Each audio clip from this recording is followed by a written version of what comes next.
How's it going, everybody? I'm Drifty from Driftwood Gaming. Welcome back to Learning RPG Maker MZ, the basics. In this episode, we're going to be diving into that database, that juicy database. We're going to look at the classes tab today. Very specific look at the classes tab. I've made a few sample classes, and what we're going to do in this episode is try to understand how to create our own custom class, and we're going to go over the traits, and I'm going to explain every single trait to you eventually, but maybe not all of them in this episode. I've made the warrior, a healer, a paladin, sorcerer, warlock, necromancer, wizard, and a knight. The warrior in this game will have a lot of HP, not as many magic points, a lot of attack power, a good amount of defense, but not so much magic attack or magic defense, a decent amount of agility, and somewhat average luck. In RPG Maker MZ, it's really easy to assign what you think a stat should be for a class.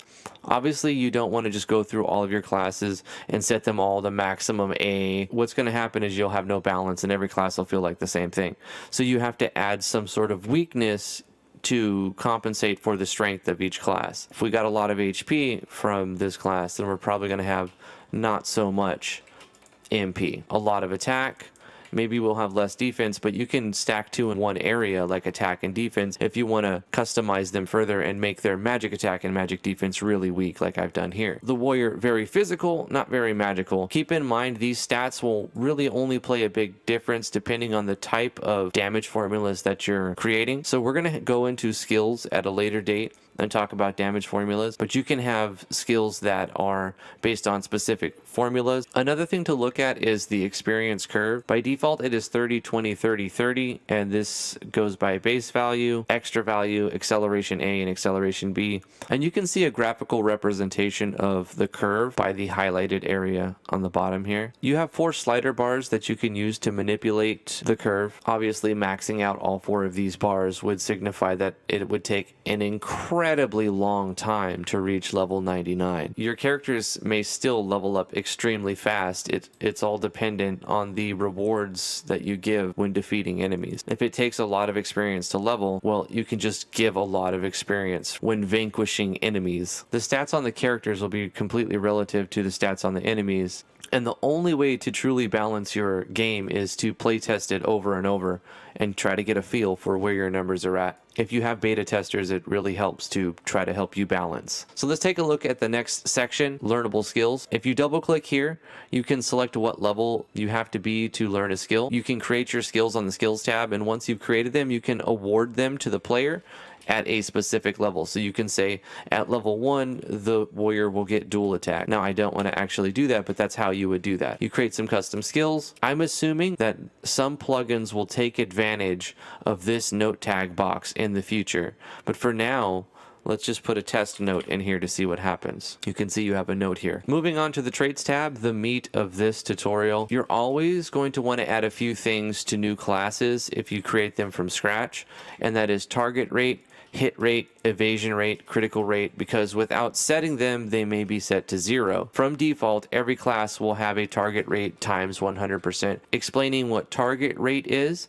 it is a special parameter that dictates the likelihood that an enemy will target or try to attack or cast an opposing spell on that class. If you want a class that typically gets targeted less, like maybe a trickster or some kind of ninja that you just want to have a higher evasion and also get targeted less, you can make them get targeted less, but it's only relative to everyone else in the party. For example, if you're the only one in the party, your target rate will be 100% and it'll never be changed because you're the only target. For example, if a player has 2 actors and one of them has 50% target rate and the other has 100% target rate, the one that has 50% target rate will be targeted a little bit less. Hit rate also needs to be applied, otherwise the class will just continually miss over and over. So you want to apply a hit rate bonus to a class equal to the base number of hit rate that you want them to have. So 97% is a very high hit rate. I don't want this class to miss their attacks very often. The evasion rate applies against a hit rate. So even with a 100% hit rate, you can still miss based on your target's evasion rate. That's how it would work. So applying 97% hit rate doesn't mean he's going to actually land 97% of his attacks. And then the critical hit rate plus 7%. If you don't apply a bonus to critical rate at some point, specifically on this class, then you'll never land a crit. So you need to at some point apply a crit rate. That's why all of these have that by default. And if you look at the differences between hit rate, evasion rate, crit rate between the classes, you can see that there's subtle changes and difference. And I recommend going with subtle changes and differences just to make things stick out a little bit different. And as I go up and down, you can see all of the parameter curves and the traits differentiate from one another. Let's look at the traits and go over them. On the first tab, you have rates, the element rate. Now, element rate is like how much damage you're going to take against this thing.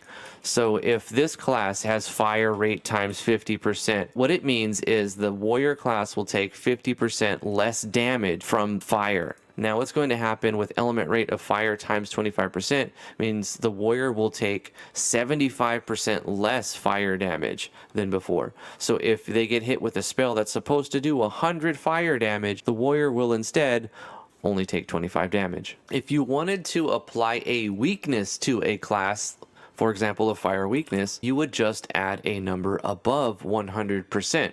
So element rate of fire times 150% would basically mean they take 50% extra fire damage. So that same spell that's supposed to do 100 fire damage would instead deal 150 fire damage to the warrior. Now that you understand what element rate does, let's move over to the debuff rate. If you open this tab, you see that you're going to have all of the basic stats. Max HP all the way down to luck. A lot of skills will have an effect that will try to add a debuff, which you can see here on the effects of the skills. And you can see the same drop down here from max HP to luck. And it will apply a debuff for a certain amount of turns. If you want to apply a percent chance to a debuff, you'd use a state. You can use the state right here by adding a state, and then there's a percentage chance that the state would be applied.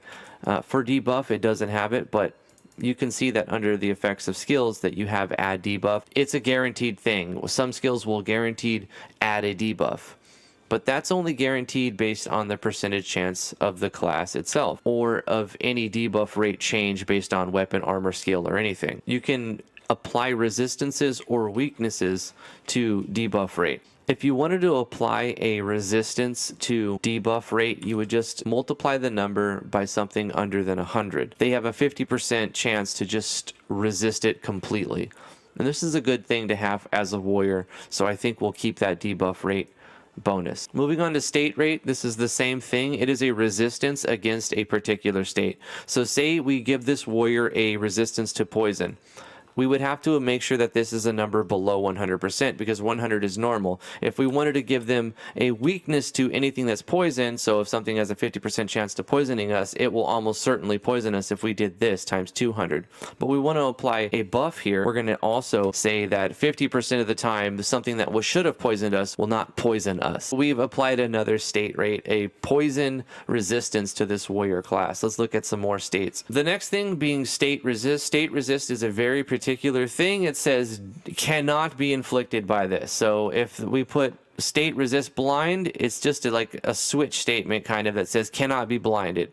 So the warrior will never be able to be blinded because no matter what, because of this state resistance. I'm not going to apply that because that's too strong. That would be a good thing to put on like a helmet or something, like a helmet of true vision. You're immune to being blinded. Moving on to the next tab, we have params. It's the same drop-down menu that we've looked at from max HP to luck. These are called your parameters. And you can apply a bonus to all the parameters from the class. You typically won't really do this because you're just going to set your parameter curve, unless your parameter curve is like you want it to be a little bit higher than it should be. So you would just give it like a little bit extra than it should. Boom. So there's even more HP on the warrior than before. You could also apply a weakness if you wanted to. Max MP. Anything under 100% would be a weakness. Now the warrior has even more max HP and even less max MP. Moving on to the next thing. These are your extra parameters. Hit rate, evasion rate, critical evasion, magical reflection, counterattack, HP regeneration, MP regeneration, TP regeneration, those things. So hit rate is your chance to hit. Your class should already have plus 90%, plus 95%, etc.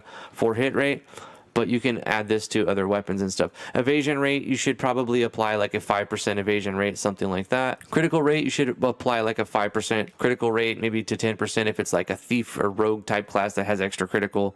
Critical evasion, maybe if you want to have like a really tanky type class, they would have critical evasion and stuff like that. Magic evasion, if you had like a master of magic or a anti-mage or something like that, then they would have some good magic evasion.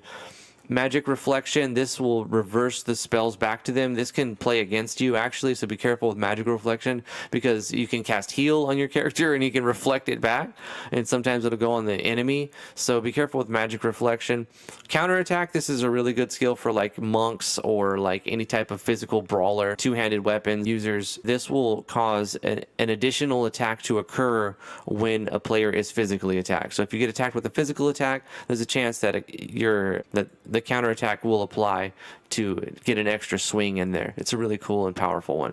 HP regeneration. HP regeneration is pretty straightforward. Every turn or round, you will get a percentage of your HP back, which we're going to actually apply this. For the warrior, we're going to say 3% HP regeneration every turn, 5% TP regeneration as well. Those are all of the extra parameters. Moving on to the special parameters, we have target rate, guard rate, recovery effect, pharmacology, MP cost rate, TP charge rate, physical damage, magical damage, floor damage, and experience. They are what they say they are, but let me specify. Target rate will increase this character's chance to be targeted by other things. If you do it but by 100%, this does nothing, this does nothing. But if you increase it past 100, they're more likely to be hit by the enemy. If you decrease it under 100, they're less likely to be hit by the enemy. You really only need one of these on here. Next thing, guard effect. Now this is a really cool thing to consider for like your paladins or knights or your tanky characters. Anytime the player will spend their action to use the guard, one of the options when you're in combat, you have like attack, one of your skills, like skill, magic, and then you have guard, and then you have items. If you use guard, this will determine the effect of guard. 100% guard effect will reduce damage by about half. So if you increase the guard effect by something like this, then the player will take less damage while guarding. If you want them to take more damage while guarding, you can decrease it under 100, something like that, or even 50%. The next thing is recovery effect. If you want the player to receive additional healing from items and spells cast upon this class, then you put the number above 100%. Otherwise, if you want them to receive less healing from spells and items, then you put this number below 100%. Pharmacology is the potency of using items. So if you want this character's ability to use a potion to be doubled, you would put pharmacology times 200%. So if you had a potion that gave you 500 HP, if the warrior class used it with this SP parameter as it is at 200%, it would instead recover 1000 HP. If you wanted to apply a penalty so that all items used by this class are weaker, you would put this at a number below 100%.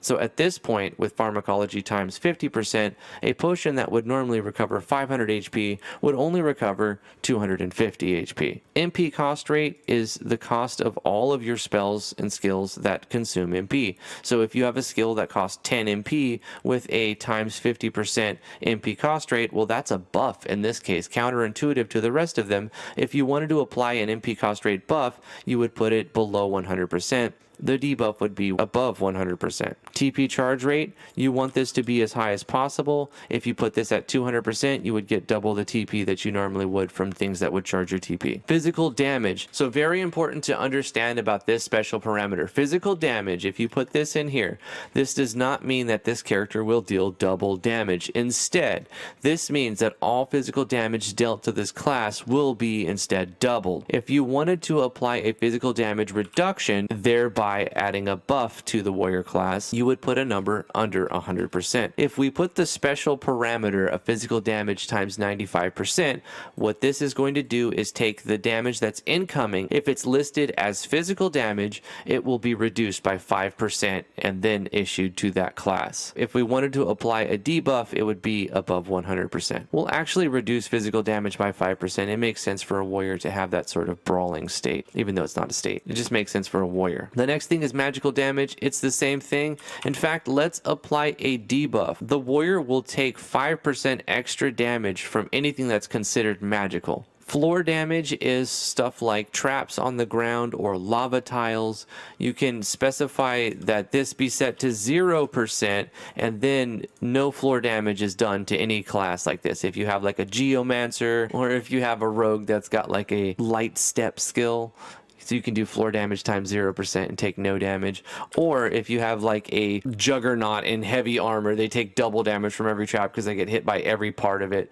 You can do something like that. I don't know. And the last one is pretty simple, is experience. The higher the better, right? If you do it by 100%, nothing happens. But if you change this above 100%, they get extra experience.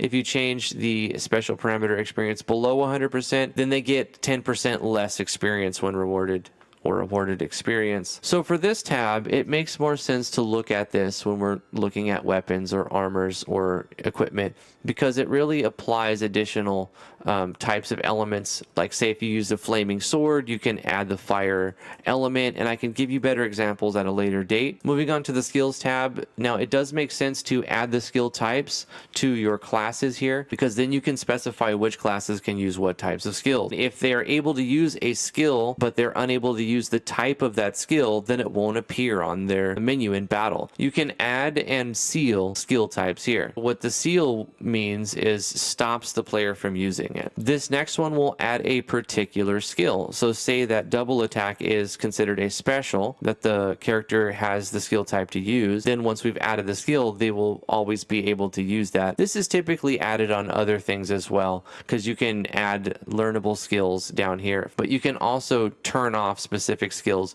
So you have a multi-class system going on or something, you can seal or turn off specific skills. Looking at the next thing, it's important to understand how this works. It's very simple though. If the player has access to an equipment type, then they can equip those types of weapons. Same thing for the armor. Locking is the opposite. This will make it so that you cannot change this class's weapon, shield, head, body, guardian, whatever you decide as their locking target. So seal means it will not allow there to be a weapon there. Lock means it cannot be changed. So lock specifically means that whatever weapon, if I select weapon, is in that character's weapon slot, it will not be allowed to be changed. You cannot change it. It can have a sword there or a dagger or a bow or whatever, but it cannot be changed. Seal is different. If there is a weapon equipped, if somehow it'll stop it from being equipped. A sealed weapon would mean this character cannot have a weapon equipped. So like say a monk was made of oath that they couldn't use weapons, well then they would seal equip weapons so that they can only use their fists, and they would never be allowed to use a weapon. Slot type is a special thing that just specifies if it's normal or dual wield. Dual wield slot type will swap out the shield for an additional weapon. If we set an actor to the class of warrior, because we've specified it as a dual wield, you'll see that we have 2 weapons to input here. It lets me put in 2 weapons instead of a weapon and a shield. On the last tab, we have action times. This will increase the number of actions you get. Special flag, auto battle, guard, substitute, preserve TP.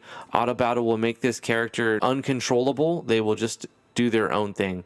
They will attack on their own. Special flag guard will make it so that the character just reduces all damage taken by whatever guard rate is applied to that class. Probably don't want to apply the special flag except on like shields or special shields or something like that. Substitute will have a character jump in place to stop a killing blow on an ally. So it's a really cool thing for like a paladin accessory or something like that, like a cover skill. Preserve TP I apply to almost all of my classes because it is a really cool thing to change the way the game is played. Typically, TP disappears at the end of combat, and you're randomly assigned a small amount at the beginning of every combat on each character.